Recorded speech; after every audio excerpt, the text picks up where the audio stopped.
For part 2 of volcanoes, we're going to talk about what comes out of volcanoes. So in the first lecture, we learned about magma viscosity and how the viscosity of a magma or lava makes a volcano explosive or not. So now we're going to look at basically what comes out of volcanoes, and then our third lecture will be about the types of volcanoes and then what comes out of those. So just to kind of give a general overview of a cut through of a volcano, they tend to have a central vent. And that central vent is fed by a magma chamber that is underground. This underground area breaks through the crust of Earth as this magma rises up through that center vent. It could have side vents that are called fissures, and then it might have a crater at the top. You'll get ash that comes out. You'll get something called bombs, which we'll talk about in a minute, and you'll get lava flows. Just as a silly kind of headline that I saw, one time there was a warning that was issued by the U.S. Geological Survey, the people that basically is the government entity that studies volcanoes and earth science. They basically had this warning about not roasting marshmallows over the actively erupting Hawaiian volcano. Okay, so we're going to talk about what comes out of volcanoes. So these are the products of volcanic eruptions. So we're going to lump them into two categories. It's either going to be airborne elements. So an airborne element is anything that gets ejected vertically or sideways from a volcano. And then the other part of what comes out of volcanoes or volcanic eruptions are going to be surface effects. So what either comes rolling down the side or flowing down the side. So we'll start with the airborne effects. Again, that's things that either get ejected vertically or sideways out of the volcano. So you may or may not know the volcanoes can erupt sideways. So instead of going in a vertical direction, they can actually erupt sideways. And if you are moving sideways, you're moving laterally. So a lateral blast is a sideways eruption of a volcano. So these sideways eruptions of volcanoes we didn't used to know existed. The first time that it was observed was when Mount St. Helens erupted in 1980. So this is a picture that a photographer took from a ridge that was nearby Mount St. Helens in Washington State in 1980, and they actually realized that the volcano erupted sideways instead of up or vertical. So that was triggered by a landslide. So an earthquake happened, and then that earthquake triggered a landslide, and then the landslide triggered the volcano erupting. But once it did so, it produced this lateral blast, this sideways volcanic eruption, and this is kind of the aftermath of it. So what you're seeing here on the right side, these are all trees. And this is basically the trunk of a tree where all of the foliage was burned off of it or incinerated off of it when that blast hit. So let's watch kind of a rendering of the blast. A magnitude 5.1 earthquake causes the north face of the mountain to collapse, triggering the largest landslide in recorded history.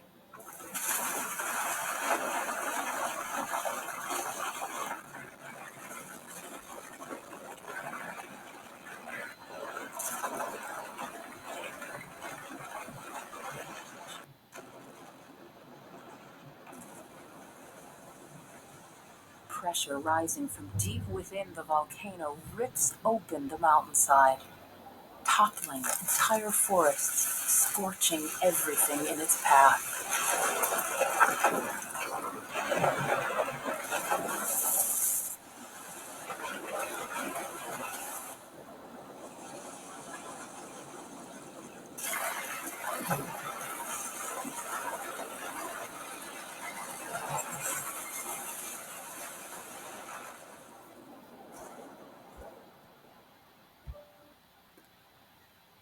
All right, so hopefully you know where Mount Wachusett is in Massachusetts. So if this is Fitchburg, where campus is, and then Westminster slightly west of that, Mount Wachusett is a mountain that is located nearby. There's a ski resort on it.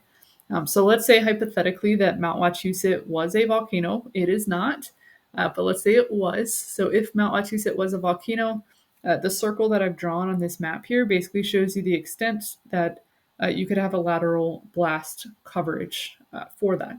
So basically what would happen is that every single area within this circle, if Mount Wachusett was a volcano and had a sideways eruption, all of the trees in that area would be knocked over and incinerated and burned away. And it would be covered with debris from the volcano. So Let's talk about the second airborne element. So again, this is stuff that either gets ejected vertically or sideways out of the volcano. So we already talked about a lateral blast. Another airborne element is something that we call tephra. So tephra is material that gets blasted vertically up into the atmosphere. And depending on the size, it can be up to 15 miles up in the atmosphere. So this includes ash, which would come out of a volcano. This also includes what are called bombs. So what a bomb is basically like an apple-sized rock, um, or the size of your fist. And it's basically a projectile of lava that cools really fast, and then comes out as a projectile that just comes shooting out of the volcano, and we call it a volcanic bomb. So this one has a penny on it for scale in this image, and some of them can get quite large. But the main part of tephra is just ash. And again, ash can be ejected about 15 miles up into the atmosphere. So these images here are from various ash falls. So this picture is from Iceland, and that person's not driving through snow, they're driving through ash after volcanic eruption. And then we have two homes here that are covered in ash, again, not snow, from a volcanic eruption. So let's say again that if Wachusett was a volcano, these bombs or these apple-sized, fist-sized projectiles, they could travel about 60 miles or so away. So the circle that I've drawn here in this one is about 60 miles away. So you could be all the way in Boston, and if Wachusett was a volcano and it erupted, you could get hit in the head with this projectile that we call a volcanic bomb. Ash goes much farther. So Yellowstone National Park is what we call a supervolcano, which we'll talk about in the next lecture.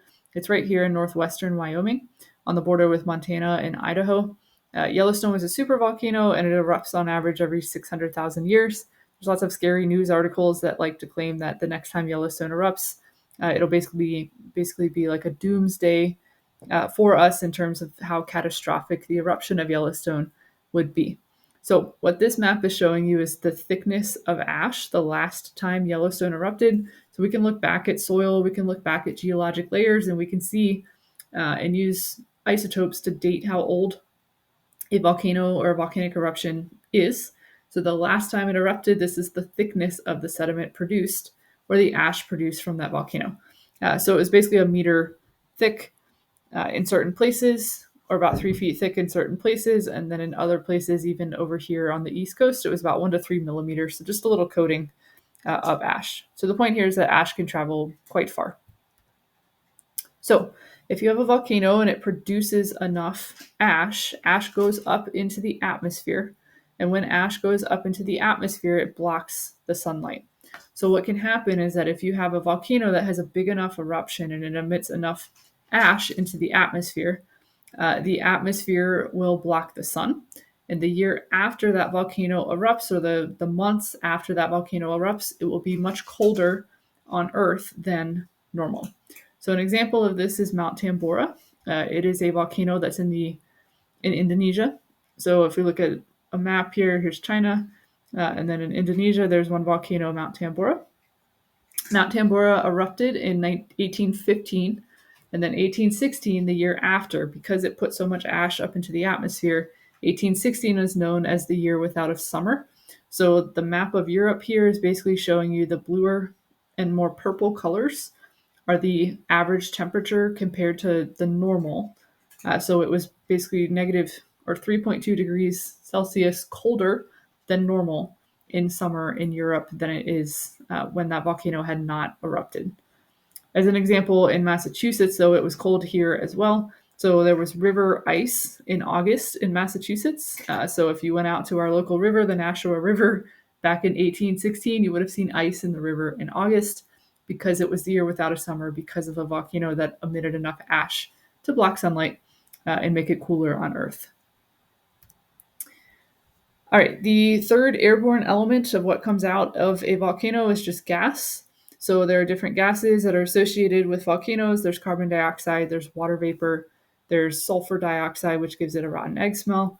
Volcanic gases have the potential to affect global climate because the gases that come out of volcanoes are greenhouse gases like carbon dioxide, and they heat the atmosphere. So it has kind of the opposite effect of the ash that I was just talking about, which makes Earth colder. Volcanic gases can make Earth warmer. What's kind of interesting about volcanoes is that they can look like they're totally tame, that nothing is going on, but they still have gases that can be leaking or seeping out of them. So there's a kind of morbid example here, but there's a volcano in Cameroon in Africa, basically, where there is a lake on the top. It's called Lake Nyos, Nyos, Lake Nyos. And then in the middle of the night, what happened is that some gas bubbled out of that lake. It flowed down the side of the volcano and it went down into a village, a farming village that was located at the base of the volcano. And overnight, the oxygen that was in the air was replaced with poisonous volcanic gases. And what you're seeing here, the morbid aspect of this, is that you're seeing a bunch of dead cows because basically instead of breathing in oxygen, they were breathing in sulfuric gases and they were breathing in carbon dioxide and carbon monoxide that came out of the volcano. So the volcano didn't look like it was erupting, but it still had gas spewing out of it that still had an effect on the surrounding area. All right, so in terms of greenhouse gases or the effects of gases being released to the atmosphere, we'll talk about this later on in a couple weeks when we finish up with the atmosphere. But the more gases that are released from the volcano, the more likely it is to have a warming potential on Earth's climate. So let's just switch over to the surface effects. So we finished airborne effects. Surface effects is stuff that comes flowing out of the volcano. So first and foremost, we have lava. So lava comes out of volcanoes. There's different types of lava, as we already established. There's basalt, which is dark in color, andesite, which is gray, and then rhyolite, which is tan or pink. And they are all different because they have different viscosities. So fast flowing lava tends to be basalt. So it'll be dark in color. It can flow fairly fast because it is a low viscosity, so it likes to move out, it likes to spread. So we have an example here from Hawaii of this certain type of lava flowing out down this hill onto a road. That's why I put the headline of someone roasting marshmallows in Hawaii, but people will take hot dogs as an example and roast hot dogs or cook hot dogs over cooling lava. And this is a famous photographer down here. His name is Bruce Morey. He is a lava photographer, but his tripod and his feet or shoes are on fire. So, if Wachusett was a volcano, on average, volcanic lava usually can go about 20 to 25 miles. So, just to give you a sense of scale of that kind of distance, that would put you down almost in Webster, Massachusetts, or over to Sturbridge, Massachusetts, over to Amherst, and then east over to Lowell. That if Wachusett was a volcano, basically that entire area could have lava covering it. So just two more surface effects here that we'll talk about. A volcano can also have something called a pyroclastic flow. This is, if you're a pyromaniac, you like fire. So this literally translates to fire avalanche or fire rock avalanche. So a pyroclastic flow is an avalanche of hot material that comes spewing down the side of a volcano, and it's typically just made of scalding hot 1300 degree Fahrenheit ash. So that ash will flow down the side of the volcano. It's moving about 60 miles per hour, so you can't outrun it unless you're in a vehicle. And it will burn and incinerate everything in its path. So this image on the right side is basically at the foundation of a house. This is kind of rebar or metal that's put in concrete to strengthen it. It's been bent over in response to one of these pyroclastic flows. Here's an image of one, and then I believe I don't have one. There are videos if you want to watch one of these, what they look like.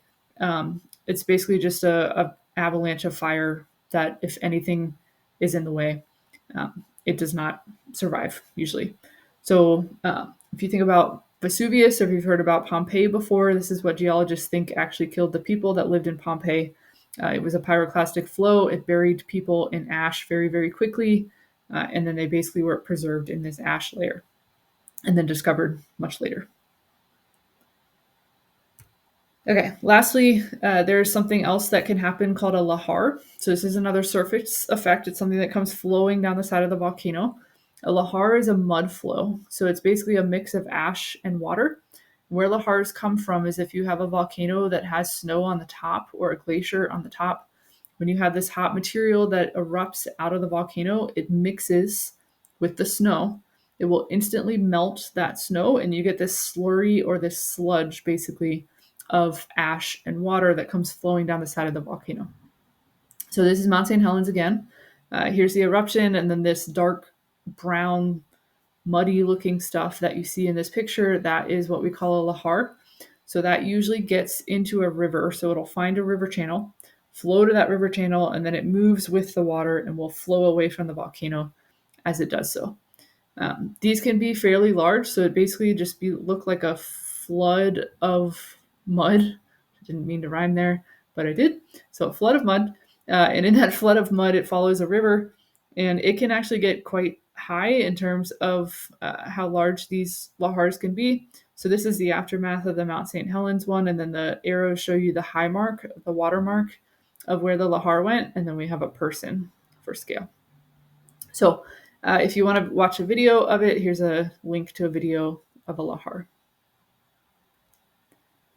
So if we put all this together, this is showing you a summary of all the different types of things that can come out of volcanoes. So it has pyroclastic flows on here, it has other landslides, lava flows, it's got lahars, and then it talks about kind of the atmosphere effects associated with the volcanic eruption. Okay, so that's it for this lecture, and then you'll take a quiz again. So I'm sure you already got the hang of it. You'll take a quiz again with this lecture, and then you still have one more to watch for volcanoes, and we'll talk about the types of volcanoes next.